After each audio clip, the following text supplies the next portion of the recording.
You guys know I live in Ohio. In January, when this nigga Trump and Elon made this Doge thing and cut all those government jobs, the housing market in my hometown plunged 20% in the first quarter. And I don't mean to talk like a white.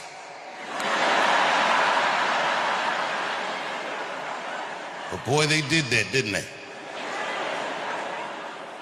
And then when this nigga deployed the National Guard in my hometown and took the police department from the mayor, oh, DC niggas, we don't like that. But then my governor in Ohio sent our National Guard to police my hometown. And I called these niggas and said, I'm pulling up.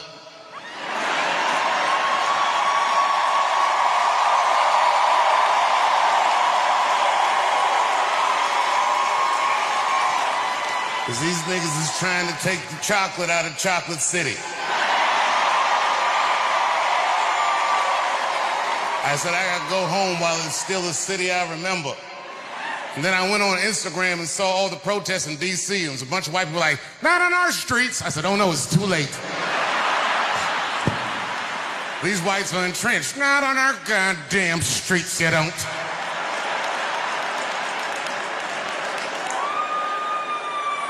This nigga Trump was talking like he goes out to dinner. It's not like that.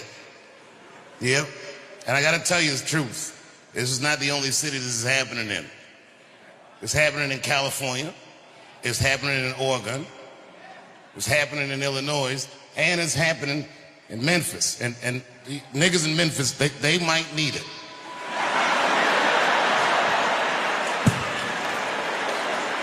You gotta be reasonable. I don't know if you've been in Memphis recently, but them niggas already stole 2 tanks from the National Guard, so you already know. You already know, you know. And I came here mad, ready to fight, but when I drove through the city, it looked clean, guys. I gotta tell you, it looked clean.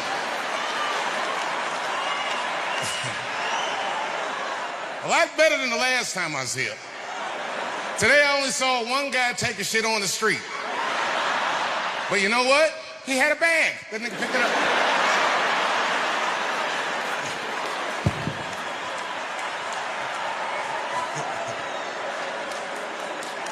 I was waiting for somebody to do something about the homeless. You know what's fucked up about D.C.? We the nation's capital, and nobody even gives a fuck about the homeless. I'm gonna tell you the truth.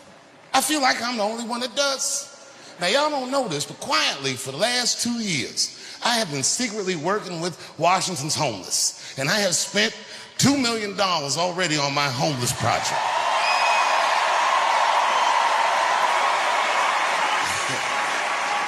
No, don't clap for me. I didn't get them food or anything like that.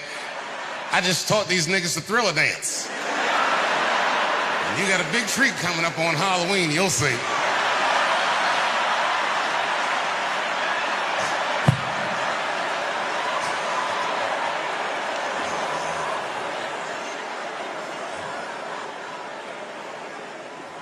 And I'm sorry I didn't come home sooner, but I've been very busy in Ohio. And a lot of people say, what are you doing out there? And I don't know if you know this, but this is true. I'll tell you what I've been doing. The town that I've been living in for the last 25 years, I bought most of it. I like it there. Ohio loves Trump, but this town I live in is like a little itty-bitty Bernie Sanders Island in the Trump Sea. All the whites are poor out there, but these are like the dirty hippie whites, and I like them. I like these whites. And they like me too. But you know what I learned about liberal white people? Liberal white people let black people do whatever the fuck they want until you buy most of their town. Oh, they frowned on that. Them whites got real suspicious, but you know what? I don't blame them. Because, no, for real, because look, if I was white and the people in this town were black, you know what they'd say? They would say I was gentrifying the town. But there's no word for what I'm doing to these people. I own everything, nigga, everything.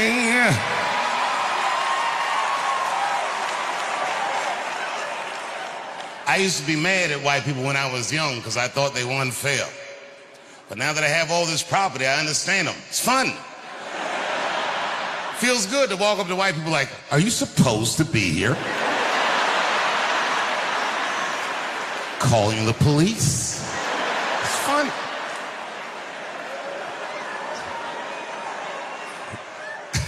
I own so much property in this town, and this is true. These white people think I'm responsible for their well-being.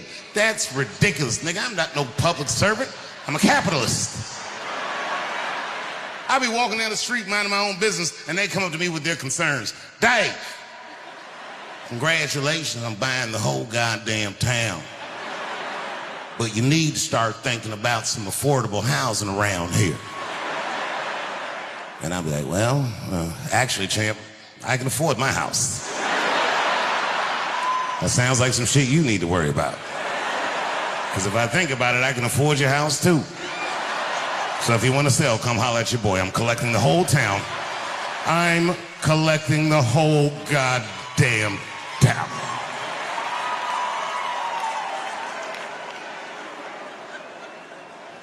You know, I don't know where these poor whites got the money.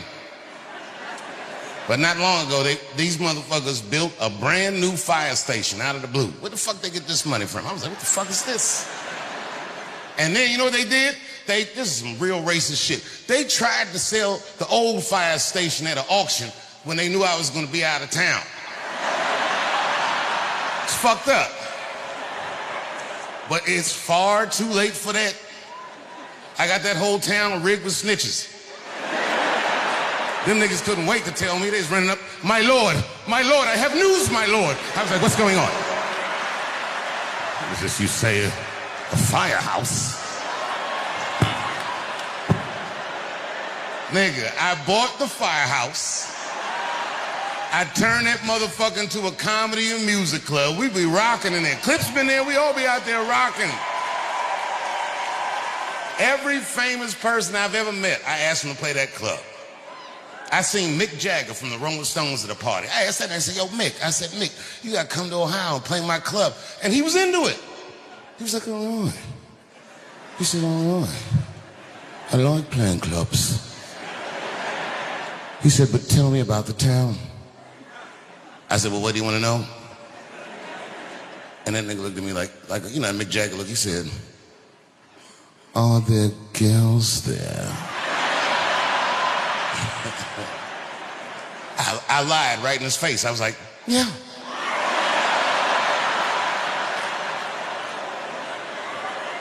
He knew something was wrong. He's like, no. Come on, Dave, you know, like the kind of girls that I like. I said, Mick, I don't know what kind of girls you like. Nigga said, you know, you've heard my music. Are there white bitches with dirty feet?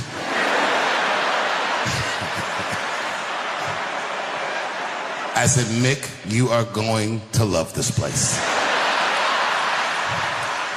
Mick, these bitches will put a ring around a public pool. Dirty hippie pussy, that's what I'm dealing with.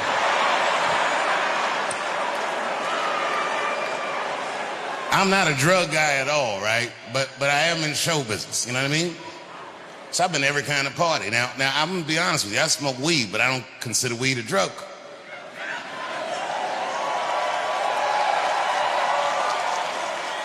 But you know how show business is. I've been to cocaine parties, I've been to weed parties, I've been to all the parties, and I'm just telling you the truth, what I've seen. Coke bitches are way prettier than weed bitches are. I be looking at weed bitches like, damn, bitches, you sleep in those clothes? The fuck's going on with you? No energy in their face. They don't wear their bra all the time so the titties be sagging. Get your dick out of my face, man. That's how white girl sounds. Not gonna suck your cock, man. The mouth is dry as a bone. You ever get some weed head? Feels gross, doesn't it? Feels like a cat sucking your dick. Like, what kind of... How do you not have any moisture in your mouth? Bitch, go wet your whistle and try again, would you? Drink some water. Yuck. Yuck. Fuck, I need an alibi. I can't be no celebrity. This shit is just the worst. I'm seeing it. I see why stars are crazy, man. These motherfuckers. I went to Disney World with my kids, which is a big deal for me. I don't get to see my kids so much. I do Chappelle show 20 hours a day, sleep for like half an hour, raise my kids for 10, 20 minutes, and I go back to work. Now, this particular day, I got to hook up with the kids. We went to Disney World. Everybody at the park, fucking everybody. Hey, I'm Rick James, bitch. Hey, I'm Rick James, bitch. It's like, hey, man, hey. You mind not calling me a bitch in front of my kids? Time out, motherfucker. We take a day off. Even Mickey Mouse did it. I said, this is the most unprofessional shit I have ever seen in my life. Rick James, bitch. Oh, I was fed up. I caught that motherfucker with an uppercut. Bop! Knocked his head clean off. Everybody was screaming. Oh my God, oh my God. Mickey Mouse is Mexican. But everybody's getting along. I see that shit. I see it all around. Blacks and whites don't fight so much. You know who don't have no beef with anybody is Asian people. I see how y'all be doing. Y'all just lay in the cut. Only people Asian people beef with is other Asian people.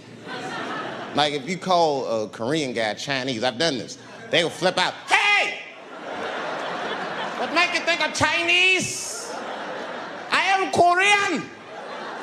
I look Chinese. Yes, motherfucker, you do look Chinese. That's why I said it. It's an accident. Nigga, to the untrained eye, you all look Chinese to me. It's a mistake. I'm not trying to offend you. Some people say all black people look alike. We don't get bent out of shape. We normally just call those people police, okay? Just learn to live with it. I am not saying that to say that trans women aren't women. I am just saying that those pussies that they got, you know what I mean? I'm not saying it's not pussy, but that's like beyond pussy or impossible pussy. You know what I mean? It tastes like pussy, but that's not quite what it is it? It's not blood, that's beet juice.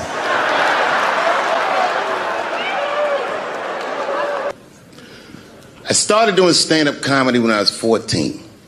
I'll never forget the first time I was on stage. The guy that introduced me was a guy named J.T. Newton.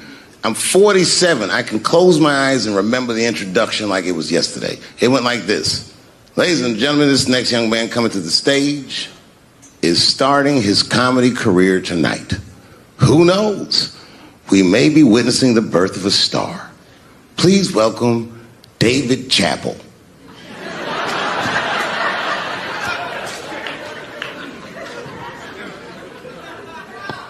From the first time that I ever held a microphone, I was sure this was it. I knew I was home. I knew I had found my thing. And my God, man, I was a child. I got good. Matter of fact, I was good from the moment I started. And I'm not saying this to be a braggart. I'm telling you the truth. These old niggas was in awe of me. How is this little boy so poised? They used to say. I was. I mean, you know, I got better, but it started out good. About a year into it, when I was 15 years old, I had written a joke during the AIDS epidemic about having a Goodyear condom. Something I don't even remember the joke. Something about an industrial strength condom by Goodyear. I just remember all the comedians really liked that joke. And there was an older comedian.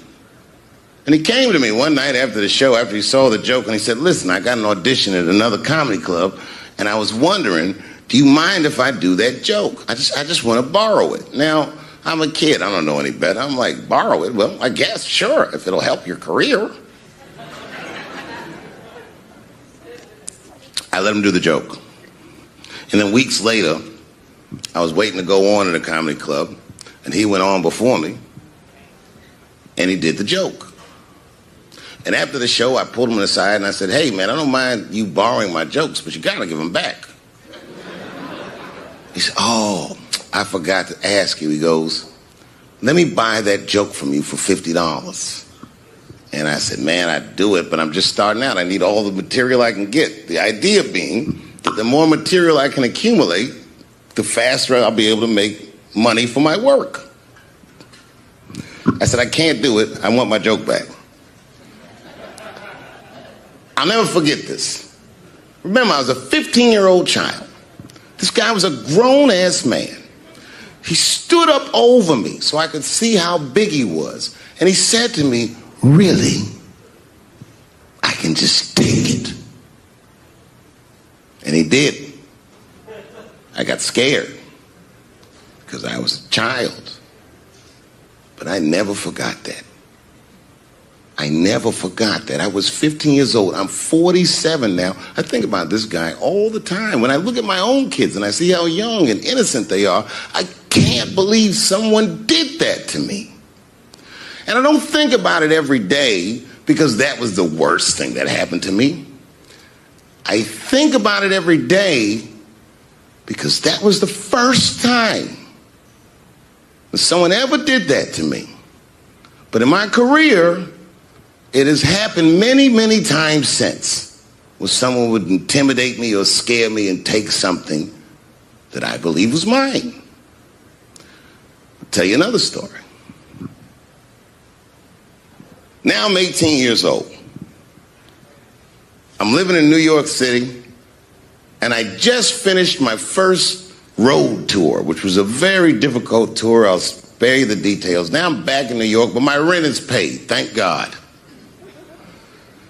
And I have $60 to my name, and a woman that I had met in Pittsburgh, a bad Dominican bitch,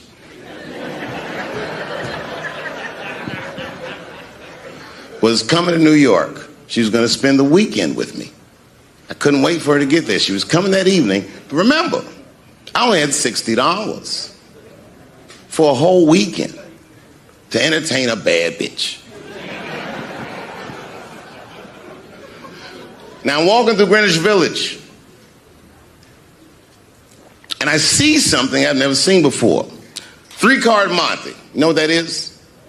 Yeah, the guy had the whole thing. The table was set up, and he had the 3 cards, and the crowd was hooting and hollering, and he was like, find the red card, find the red card, and people were playing. Sometimes they win, sometimes they lose, but it was really exciting, and I'm standing there watching it, and I noticed while I'm watching them play this game that the red card, the one you're trying to find, had just a little bend on the corner. And I'm watching and I'm like, yo, this guy doesn't seem to know that red card is bent. I'm going to beat this motherfucker. And I walked up to the table and I said, let me play a hand. And I put my last $60 on that table, and he starts to shuffle and find the red card, find the red card. And I kept watching that bent card go around the table, make sure I kept my eyes on that bent card. And when he stopped shuffling and he said, find the red card, I pointed to it with confidence. Here it is right here. And he flipped it over, and it was black. And he took my money. I couldn't fucking believe that. How did this nigga do that? Was that magic or sorcery? I was confused.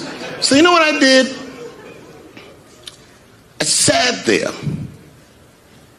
and I watched him for a real long time play the game. And I realized that all those people who was doing all that hooting and hollering and betting, my God, they were his friends. They were in on the whole thing. I felt so wronged. I felt so stupid. And then the next sucker came up to the table and was about to put his money down. And I said, fuck that, man. Don't put your money there. All these niggas is in on it.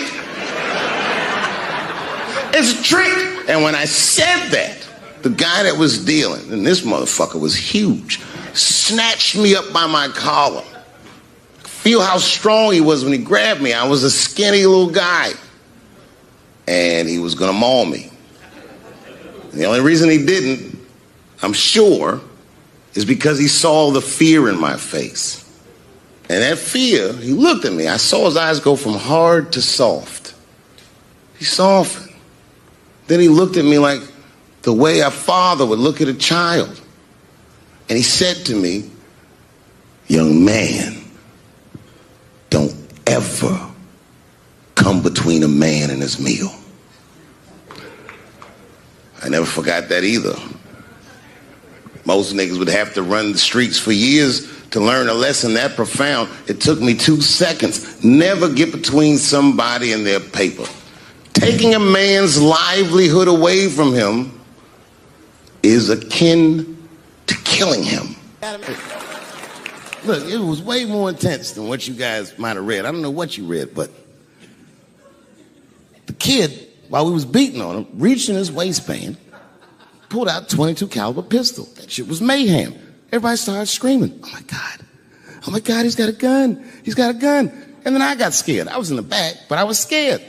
Because I knew that everybody that was with me was armed. Yes, if they had shot and killed this kid on stage at the Hollywood Bowl, like I pay you to do, Travis,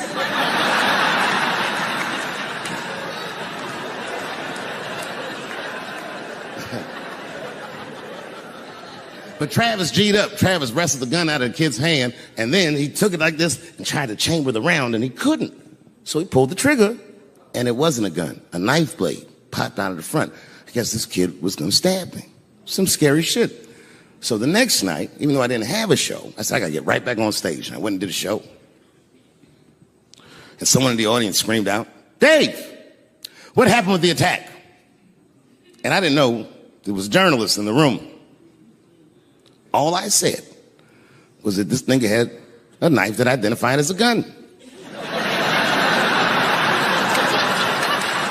I got 6 more weeks of bad press for that joke. I didn't even do nothing to this nigga. That was not right.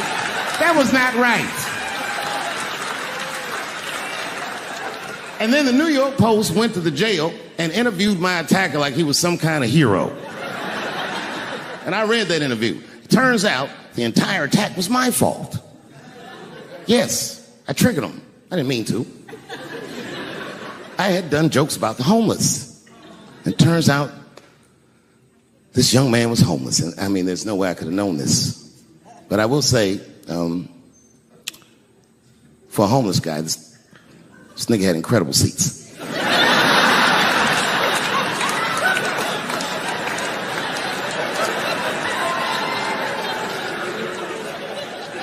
Oh, and they said I triggered him because I had done LBGTQ jokes, and it turns out this fella was a bee. That was the headline in the article. It said, Dave Chappelle's alleged attacker is bisexual. I said, alleged attacker? This motherfucker definitely attacked me. I'll show you the tape. He's allegedly bisexual. I'm gonna need to see him suck somebody's dick before I believe the rest of this article.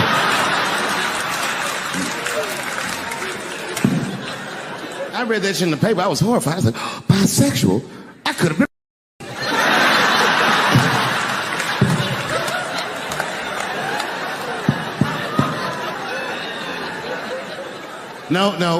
No, you know what though? It's not funny because after all that madness ensued, I went to the hotel room. I was by myself and I opened the door and my wife was in there alone. She was sobbing, like sobbing. I said, oh my God, what's wrong with you, bitch? Did you get attacked too?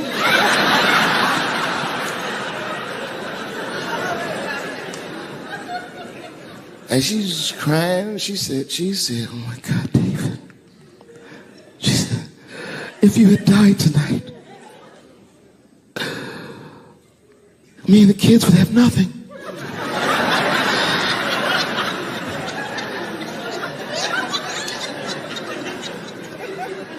Then I knew it was serious. So I sat down on the bed next to her. And I reached in my pocket, I pulled some keys out that she had never seen before. She said, oh, what are those keys? And I gently placed them in her hands. I said, sweetheart, those are the keys to my safe deposit box. God forbid anything ever happen to me. But if it does, don't even worry about it. You and the kids have everything you need in that box. I've already taken care of it. And she was looking at them keys, and I could see her mind realize what we were actually talking about. And then she just started crying harder. And to be honest with you, that made me cry a little bit too. And we hugged each other real tight.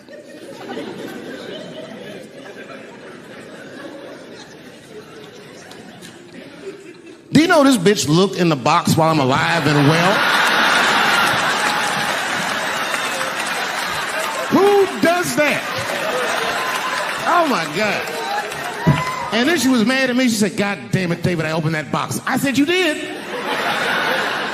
She said, yes, I did. And there was nothing in there.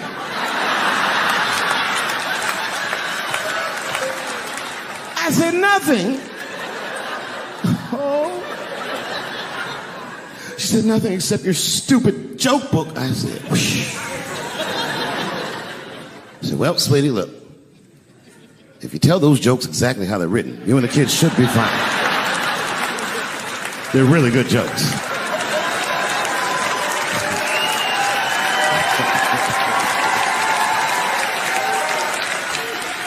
She's like, good jokes? What is this shit? Come join me in my watery grave. No, you gotta roll your throat. Join me in my watery grave.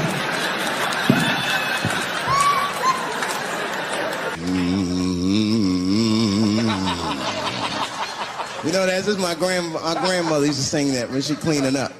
That's a Negro spiritual. Black work song. Not everybody know about that.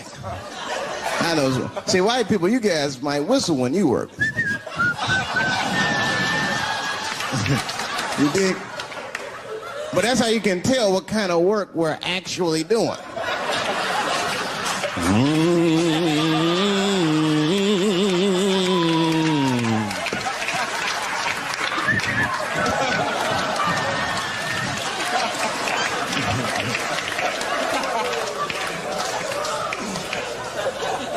I study that kind of I do. Anything that has to do with race. I read a little here, see a little there. And I travel. That's always good. Traveling has made me a racism connoisseur, if you will. You know, it's different from region to region. Anyone ever been down south? So you guys know what I'm talking about. Now, the racism down there is just... it's perfect. It's due to a perfection. It's comfortable. It's out in the open. There are no secrets in Mississippi. Everybody knows the deal. Morning, nigger. Morning, sir.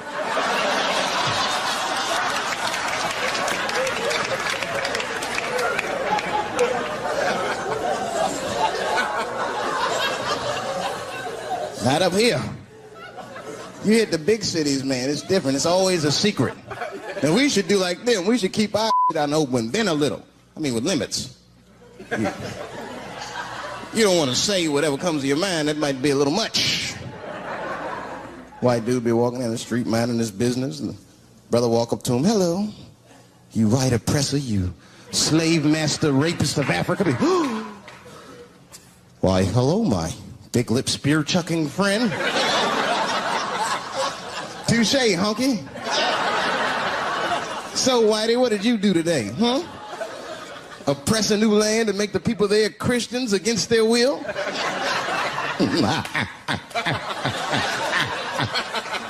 What did you do, fella? Burn those big black lips on a crack pipe as you miss your job interview?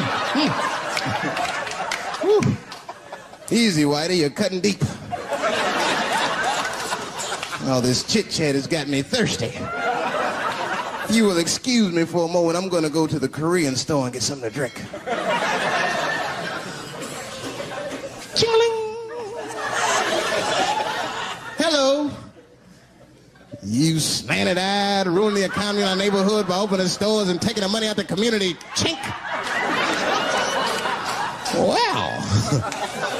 Good afternoon, you browse around but never buy anything. Suspicious looking nigga. After a while, that might be too much.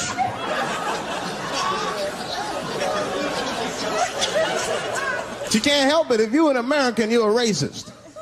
We brought up from the beginning to think in generalizations. We never look at the individual. We rarely look at the individual. I'm a racist. I know I'm a racist. You know how I know? The other day I caught myself being racist against myself. There's so much going on, I got mixed up. Forgot whose team I was on.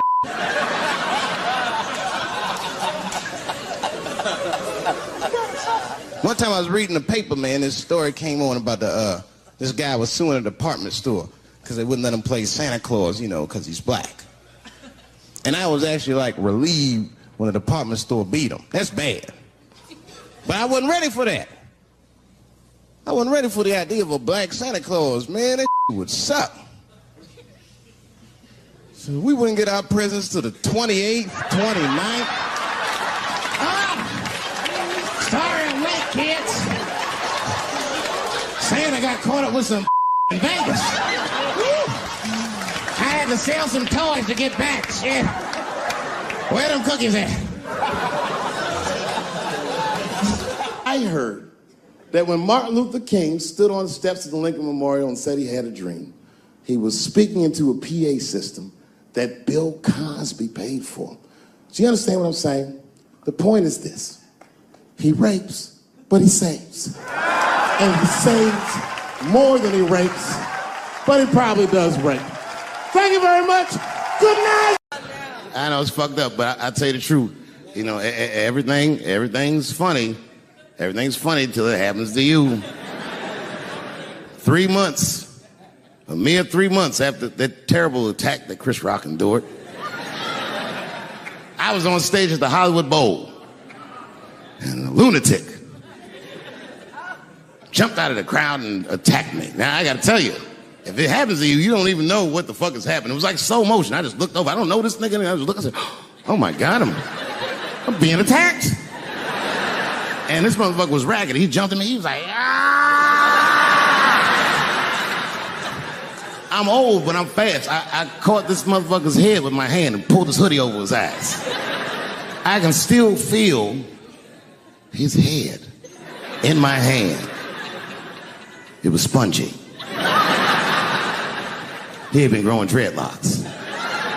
Not the beautiful dreads that breastfarians grow. These were accidental LA homeless dreads. This shit had leaves and sticks and bottle caps and shit in it. Some kind of grease. I was like, ugh, like this. And then I fell down.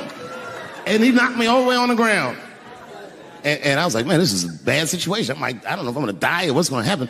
But in that moment of vulnerability, you know what occurred to me that had never occurred to me before in my life? In that moment, it occurred to me that bodyguards should not wear dress shoes to work, Travis. This nigga Travis came out slipping and sliding on some kind of beautiful loafer and fell flat on his back. I said, oh my God. Now both of us are down. I gotta handle this shit myself. So I popped right back, boom. And then the kid that knocked me down, he popped out, boom. And we looked at each other and realized, at the same time, I was bigger than him. And that motherfucker took off running. And I started to chase him, and I said, fuck him. And I picked the microphone up. I said, I'm gonna finish this show now. That's right.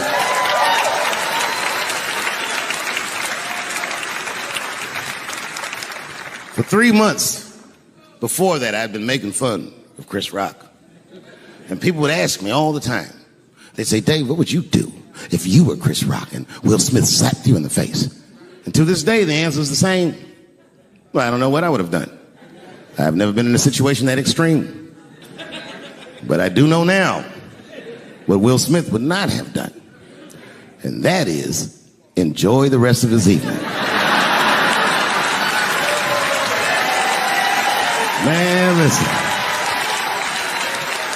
We gave that kid a good while. We was whooping his ass. Not we. I mean, I was on stage trying to think of a joke to tell, but they was beating this nigga up right behind me. Everybody could see it.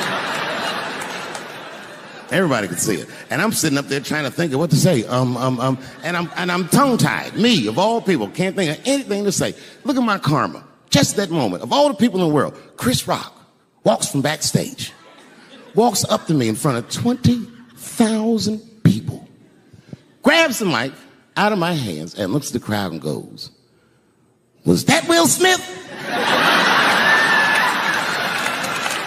Man, motherfuckers fell out of their chairs laughing.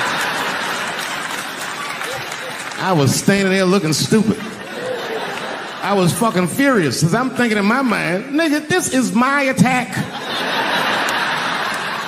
You got attacked 3 months ago. Now you have jokes. So I snatched the mic back from Chris and tried to get one off, but my shit did not go good at all.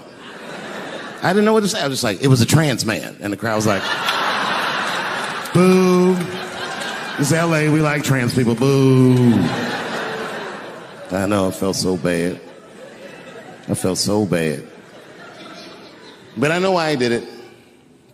You'd have to be there to understand, but man, when that guy tackled me, it was like it's like a movie or something. You gotta picture this.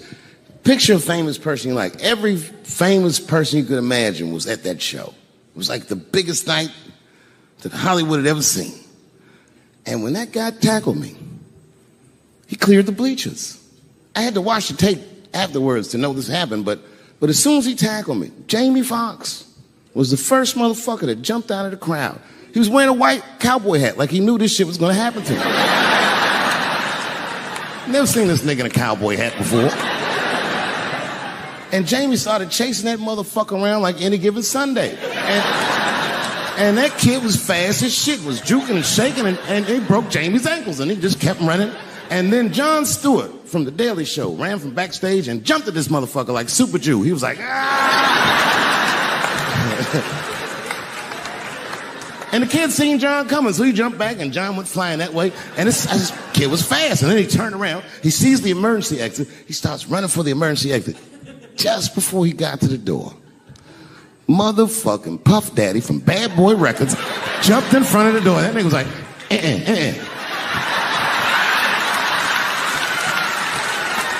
Boy, Puffy got that motherfucker. And then every celebrity just ran out because every celebrity saw themselves in me, and they just started beating the fuck out of that kid. And I know Chris was backstage looking like, nobody helped me.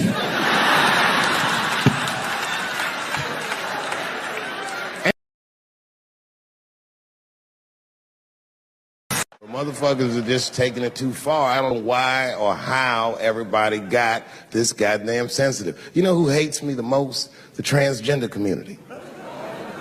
Yo, yeah, these motherfuckers. I mean, I didn't realize how bad it was. These motherfuckers are really mad about that last Netflix special.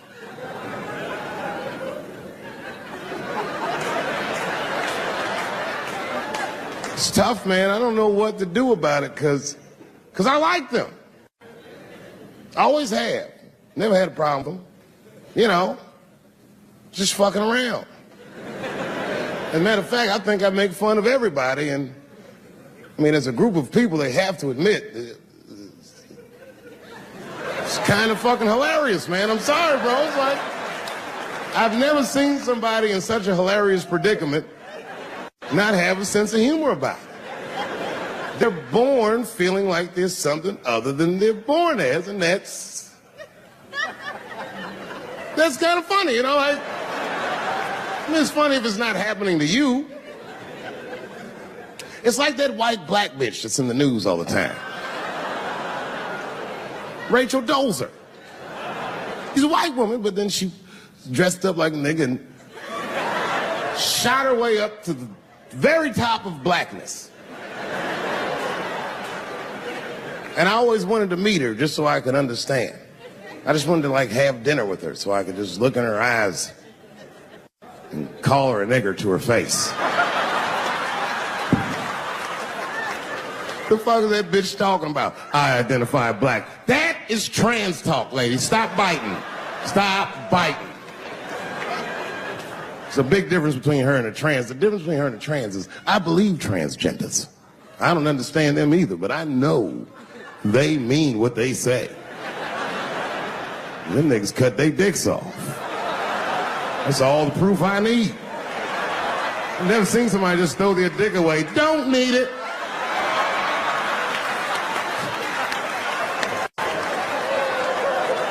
I don't understand, but I believe you and I support your decision, motherfucker.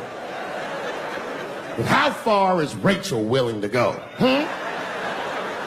What is Rachel willing to do so that we blacks can believe that she believes she's actually one of us? Bitch, are you willing to put a lien on your house? Invest in a mixtape that probably won't work out?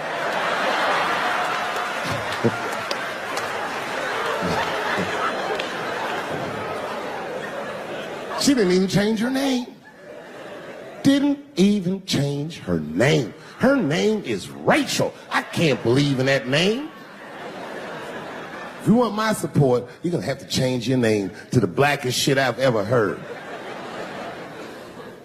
Bitch, you're gonna have to change your name to Draymond Green. I don't know a blacker name than that. That shit is black on paper. If you type Draymond Green into Airbnb, that shit will log off automatically.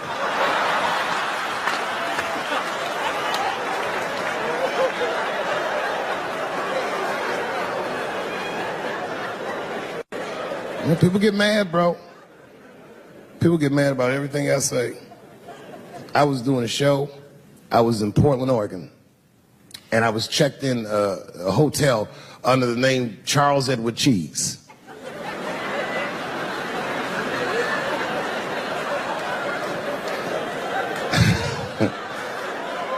I came back and there was a note. It was like a letter on my desk. It was addressed to Mr. Cheese. So obviously I'm going to assume that whoever wrote this letter must be an intimate friend of mine. This is not some kind of name that a person would just guess. But then I opened the letter and it turns out I don't know this person at all. It's a fan letter. You know, I'm not even used to the idea that I have fans, but I'm grateful for it. And even though I'm grateful for fans, I don't read those letters. It'd be nice if I did, but realistically, it's like, what am I, Santa Claus, nigga? I don't have time for this. Like, got shit I want to do. I'm trying to chill. Read all these dreams and wishes from strangers. But I read it. I'd already opened it. So I just read the whole letter. And you know what, man? Whoever wrote this letter truly loves me. I mean, they were really fucking nice in the letter. And then they described to me what it was like to come to the show, how excited they were, how much fun they were having. And then they said that when I got to my jokes about transgenders, that they were, quote, devastated. Because it turns out that whoever wrote the letter was transgender. Now, I'm going to be real for a second. You got to understand, I never feel bad about anything I say up here.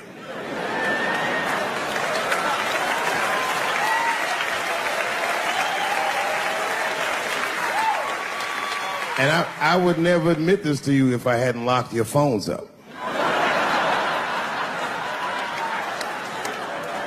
But it was the weirdest thing. Like, when I read this letter, the shit made me feel bad. I didn't feel bad about what I said, you understand? I felt bad that I made somebody else feel bad. To be honest, I don't even know what I said that upset that person. I have so many transgender jokes.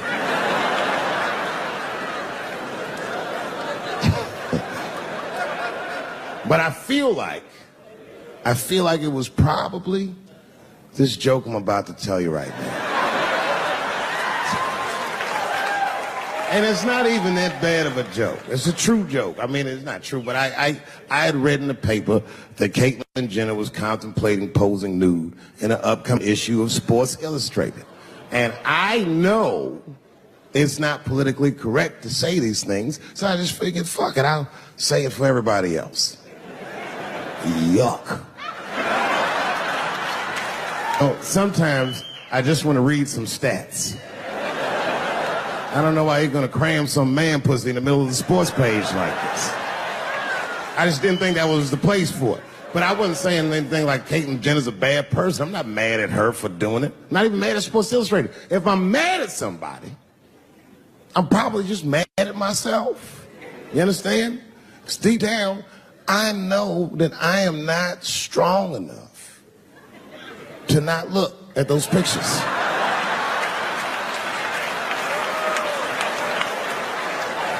And I don't think I'm ready to see what she's trying to show me. So Caitlyn, goddamn it, if you go through with this thing, bitch, you better go hard or go home. I want you to go all the way. Hustler style. Do you know what hustler style means, miss? That means spread the lips.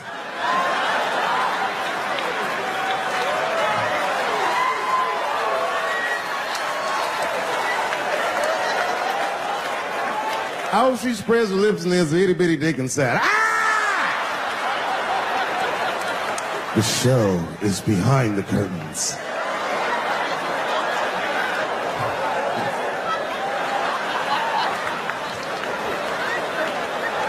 I don't know what I said that upset that person. But I'm gonna tell you something. When I read that letter, and the moments after I read it, I did something that many black men in America do not have the time or the money to do. I thought about how I felt.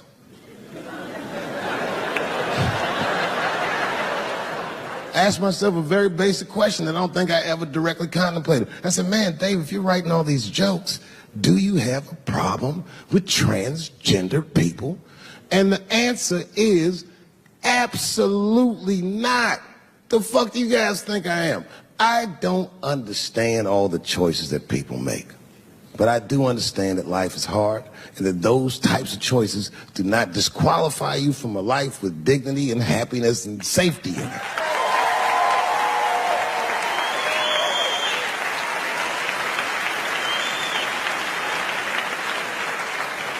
But if I'm honest,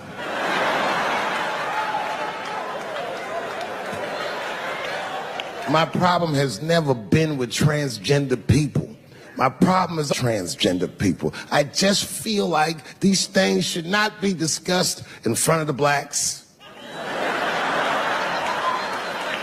It's fucking insulting, all this talk about how these people feel inside. Since when has America given a fuck how any of us feel inside?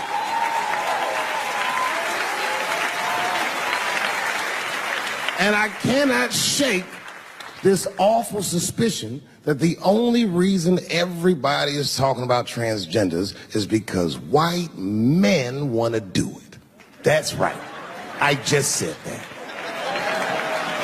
If it was just women that felt that way, or black dudes and Mexican dudes being like, hey, y'all, we feel like girls inside, they'd be like, shut up, nigger. No one asked you how you felt.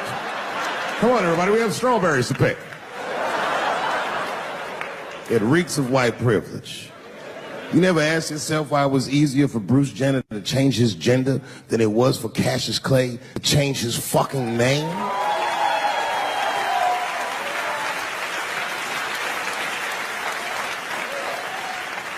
And if I were to be brutally honest, the only reason I ever been mad at the transgender community is because I was at these niggas for 6 songs straight.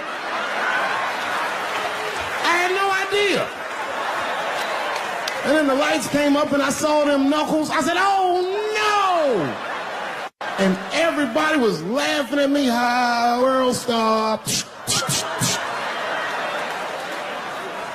I said, why didn't you say anything? And then I heard that sultry voice. I didn't say anything, Dave Chappelle, because I was having a wonderful time. And I wasn't sure how you'd feel about it. I said, you knew how I'd feel. And she said, I'm going home. I don't want any trouble from you. I said, home, it's only 2 songs left. I mean, we might as well finish tonight. Is anybody in here gay? Get her! No, it's good. I'm totally joking. This is New York. Are you gay for real? Okay, so you know that gay marriage is illegal, right? Why do you think that that's illegal? People suck. I don't know. I don't have a good answer for that. Do you even care about marriage? Yeah, I want to get married. Eventually. It's really... To a girl or a guy? Girl. Just checking.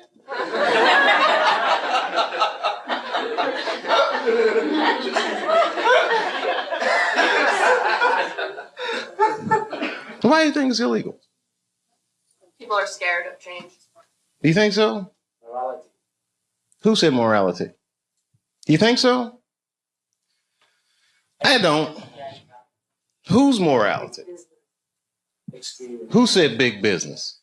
She knows what's going on. Huh? Hmm? Yeah? Even gays can get married. They're going to wake up to the reality of problems of marriage just like everybody else. And that's all good and well. You see, here's the thing. No matter what your morality is, it's still a secular society. So even if gay marriage is against my own personal beliefs, I can't necessarily believe a government that would say we don't want to do that for moral purposes. Not while you fucking bombing Iraq like that, or sending motherfuckers to Afghanistan like that. I mean, you can't be hitting me with all this dubious ass morality. They say morality because that's what their constituents need to hear, and because they think that's what their constituents want to hear. But honestly, Bill Clinton said 90% of the shit that people talk about has nothing to do with what the actual job of the president is about. You think the president be sitting around, what time is it, 10 o'clock? Oh, we got that gay meeting. Hey, guys, what are we going to do about that? I mean, they don't give a fuck about it. No, who actually is going to give a fuck? Big business. And I have a whole belief system about that you just don't want to know about.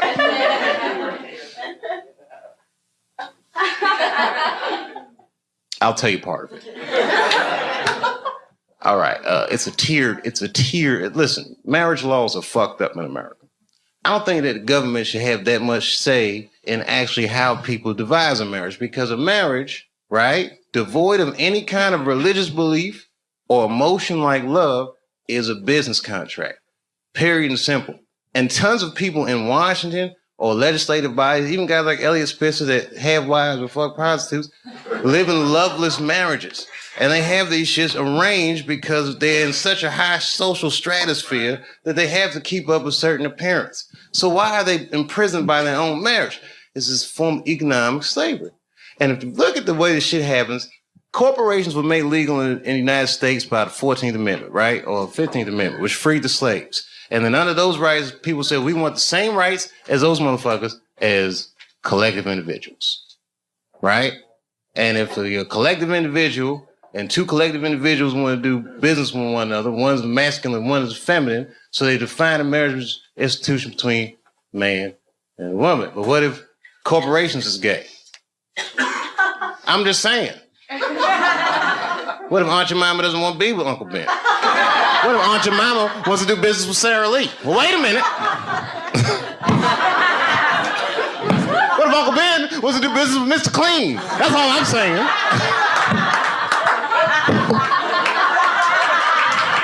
Guys, wait a minute. That's a little gay.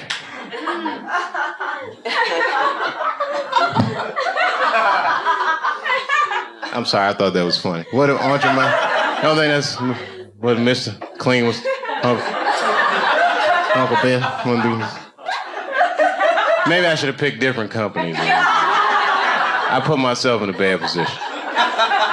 I'm just joking around. You're like, we don't want to hear this shit. It's just a conspiracy theory. I believe in aliens too, bitch. How about that? They're coming.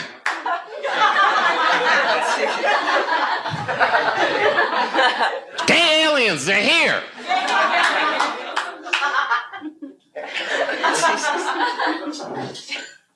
All that shit, fake. World Trade Center, fake. You want to know who blew that shit up for real? I ain't gonna say that. You know, it's my own personal thing. I don't even want to say that shit. Yeah. You know who I think blew up the World Trade Center? Ashton Kutcher. America, you have been punked.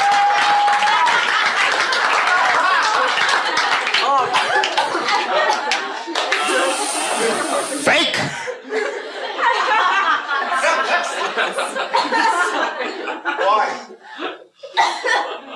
Why did he blow up the World Trade Center? I don't want to sound like a cynic.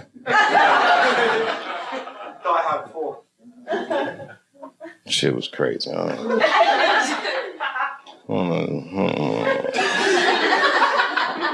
don't know the truth, but I know who does. Strippers.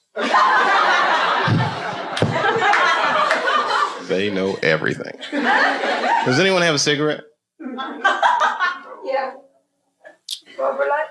Sure. Good on you, mate. I wish I had it. Your accents are so nice. Huh? And I do listen to BBC News. We all listen to the BBC. You're all listening to the BBC. That's what they say all the time.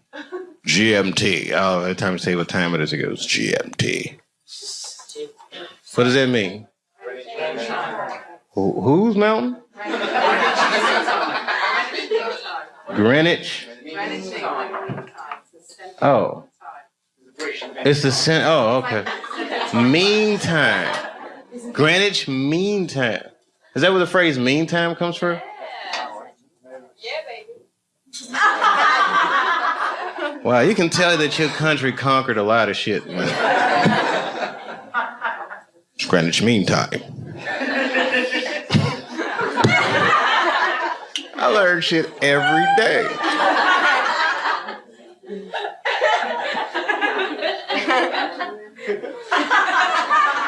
It's Greenwich Mean Time. Have you ever heard that before? Yeah, bro, you ever heard that before? Yeah, I've heard it. Oh, you're from Ireland, though. Like, hang on down the middle of London, pretty much.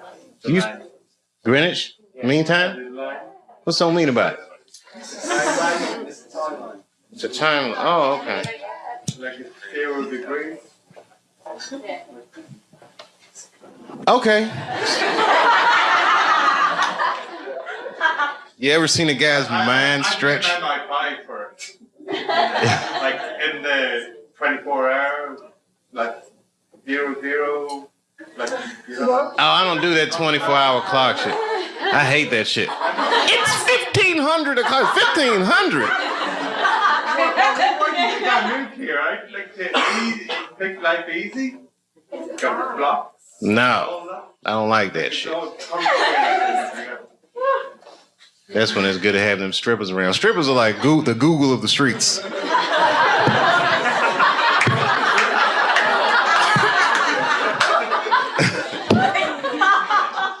Never seen somebody answer so many questions without a crystal ball.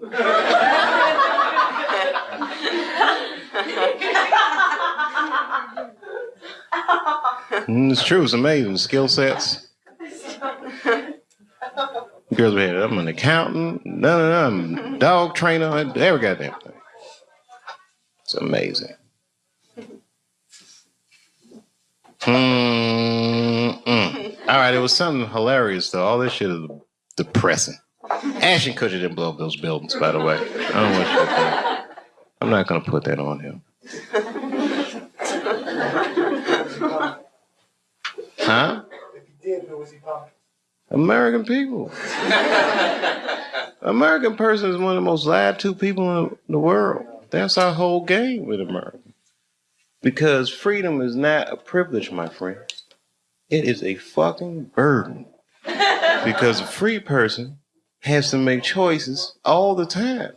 And you can't make a good choice unless you have the information. And in America, it's not like China. You know in China when they had the earthquakes, you know what the headline was in the newspaper? What earthquake? They don't tell those people shit.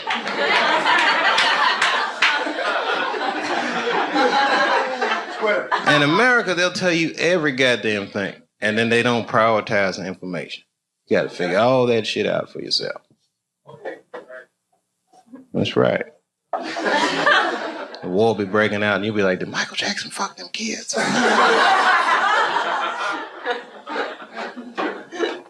That gets shuffled funny. And they all looked at me. They could tell who I was voting for just as easily as I could tell who they were voting for. But do you guys know what we all had in common? Not one of us, not a single one of us, looked like we felt good about what we had to do in that booth. We were just doing our goddamn duty. Yes, I voted for Hillary Clinton. Of course I did. I voted for her because I liked what she said vastly better than I liked what he said. But to be honest with you, at that point, that shit was like watching Darth Vader do the I Have a Dream speech. That bitch is mean as hell. She'd already Karate Kid swept Bernie Sanders' legs from underneath him. Boy, it was hard voting for that shit. But it was the lesser of the evils. I know you were a Clinton supporter, Miss I. I'm sorry for her. But it didn't feel as good as it should have. She was gonna be our first woman president. They were gonna make coins out of this bitch.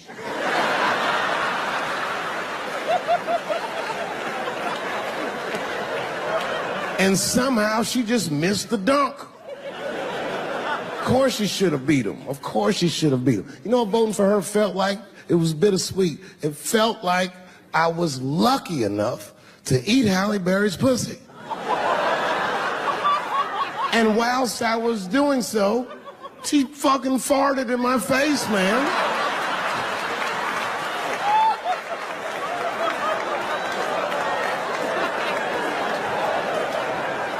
Now you understand, I'd still do it. But boy, I wish she didn't fart in this great nation's face. I voted that day, and then that same day I flew to New York City. I had work. That night I was in a comedy club in New York, and I said to an audience almost exactly what I just said to you. And I didn't know that there was a journalist in the room. And this journalist wrote an article. The headline of the article said, Dave Chappelle is an avid. Yeah, I had no idea the paper said that. And you know how I found out? My wife called me from Ohio the next morning in a goddamn panic. David, what the fuck is going on in New York? I said, I'm being good, but what have you heard?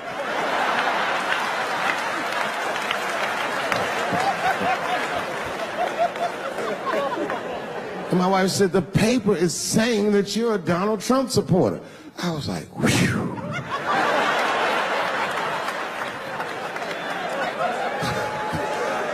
I said, don't worry about that shit, baby.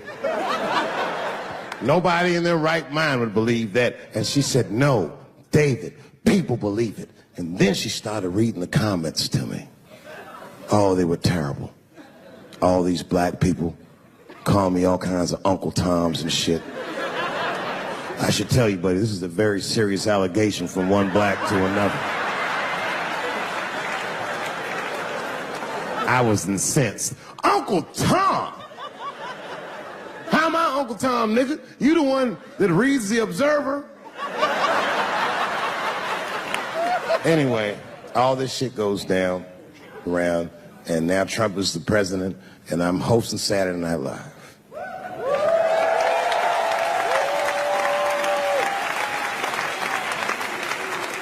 And I didn't really prepare my monologue. I just kind of winged it. And at the end of the monologue, I don't even remember what I said. I said something like, you know, fuck it, like we're historically disenfranchised, and we're gonna give him something about we're gonna give him a chance if he gives us a chance. I don't know what I said, but whatever I said, I really wish I didn't say that shit. It was not worth the trouble. Now I walk into the barber shop and all them black people just be looking at me like, yo, Dave, what's up with your boy? Yo, nigga, yo! Not my boy. Because I don't care if you're a Republican or Democrat, if you support him or not, any objective person is going to have to admit that this motherfucker is having a terrible go of it. It really is. We've had presidents before that have done bad jobs, but this shit is worse than a bad job. It's scary to watch. Holy shit, it's like seeing a crack pipe in your Uber driver's passengers. The fuck is wrong with this guy? Yo, he is lunching, nigga. I watched Donald Trump in a press conference, and this motherfucker had all the media gathered, and this nigga literally asked the media to their face to stop finding shit out. I was like, yo, this motherfucker is bugging. And then, I'm not even making this up, his lips started sweating. His lips. Have you ever seen a motherfucker's lip sweat? What the fuck is wrong with this nigga's lips? It's like if you're on a plane, right? You ever been on a plane? I get scared to fly. I do it all the time. I be scared on there. And sometimes the plane will hit turbulence. And then I get nervous. But I always look at the flight attendant, and she looks calm, and it makes me feel calm. But if that bitch's lips were sweating, it's terrifying. Like, yo, nigga, why are your lips sweating? What do you know? And then, I'm not even making this shit up. This motherfucker grabbed the podium, he goes, you don't know how scary the things I read in my briefings are. What's that, bro? That's bad leadership. Even as a parent, you think I'm gonna sit my kids down? Hey, little man, come here real quick. I just wanna holler at you for a second. Yo, I'm 3 months behind on the rent, nigga, and I am worried. Very worried. Go to school and have a productive day, nigga. I was just thinking out loud, getting some shit off my chest. I'm like, what the fuck are you doing, bro?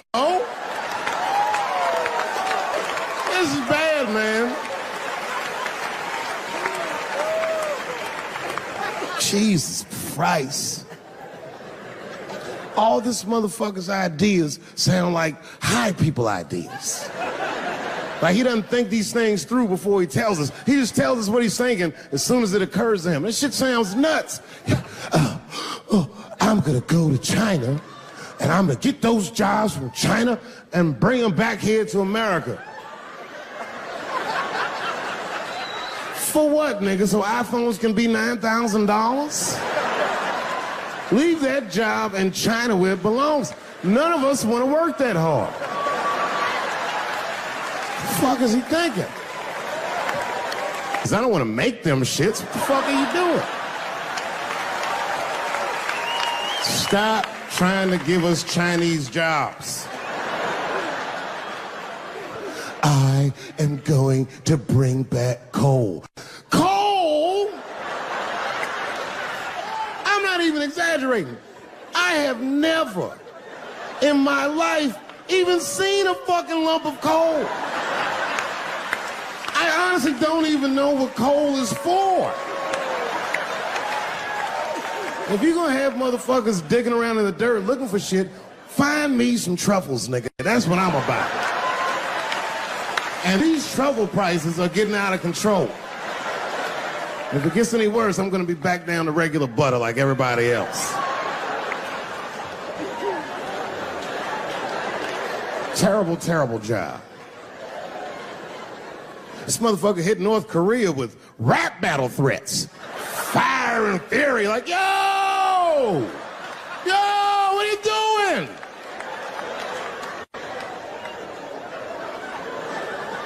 It's fucking Korea, man. Kim Jong-un is a scary motherfucker. He might be as crazy as Trump. Some scary shit. And if you one of them naive motherfuckers that thinks that a war with Korea is gonna be easy, then you don't play Call of Duty at 3 a.m. like I do. Because that's when the Koreans play. Fucking 8-year-old Korean kid took out my whole goddamn platoon last night.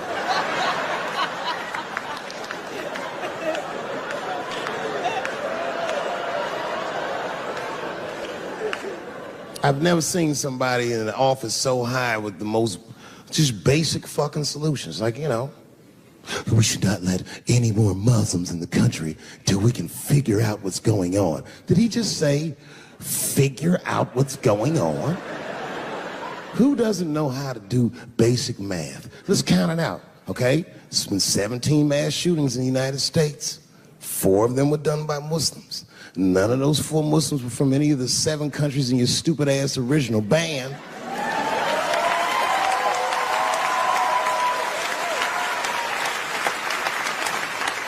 And since he brought it up, the other 13 shootings were done by the Tiki Torch Whites. These are facts. And you don't see me trying to ban white people from the show to keep. It's a fucking terrible idea because it's mean and it's racist. And most importantly, it would be catastrophic to my bottom line. If there were no white people here tonight, I might leave this bitch with $1,800. This man needs to realize that we all need each other. And that's why we will never, ever be able to beat China. Because everybody in America is racist, and everybody in China is Chinese. This motherfucker called it all wrong. And don't believe the media either, because as all this shit is happening, the media is trying to make us believe that the extremities amongst us are the norms. We can disagree, that's fine. And most of us are keeping a cool head about this shit. You know what I mean? Americans generally respect one another's beliefs, even if they don't share those beliefs. I know I do. I respect everybody's beliefs, except Amish people. Because they are the only ones that I can say clearly their God is wrong. The speed limit is 75 miles an hour in Ohio, and 1 lane of traffic is buggy. Nigga, your God is ridiculous. All the Amish people around my way know me too. Not from television, obviously. They know me from the streets. Because when I see them horse and buggies, I'll pull the Porsche over and talk to them. Ezekiel. Ezekiel, are you sure that God doesn't want you to have any of this technology or this energy? Huh? Huh? I can't hear you, nigga. Let me turn this air conditioner off. What did you say? And them niggas be like, get away from me, ye. Ye tried to tempt me like the devil. Devil? Nah, bro, I'm trying to put you on to the game, Zeke. It's a big world out here, nigga. I just went 25 miles in 30 minutes. That's a day's journey for you. You don't even know what the weather's gonna be tomorrow, do you? I do. You don't even know that there's a valuable Pokemon right on you. I drive away. Huh? Oh, my vape pen? You want to hit my vape pen? Oh, sorry, nigga. I'm trying not to get herpes. My bad. I've been playing cat and mouse with herpes for 30 years now, but every night I go to the club, I'll be like, not tonight, herpes. No disrespect, I'm not saying you have herpes, I'm just saying 1 out of 5 people do. So let's just all be careful around this motherfucker and make sure that we leave with the lips we came with.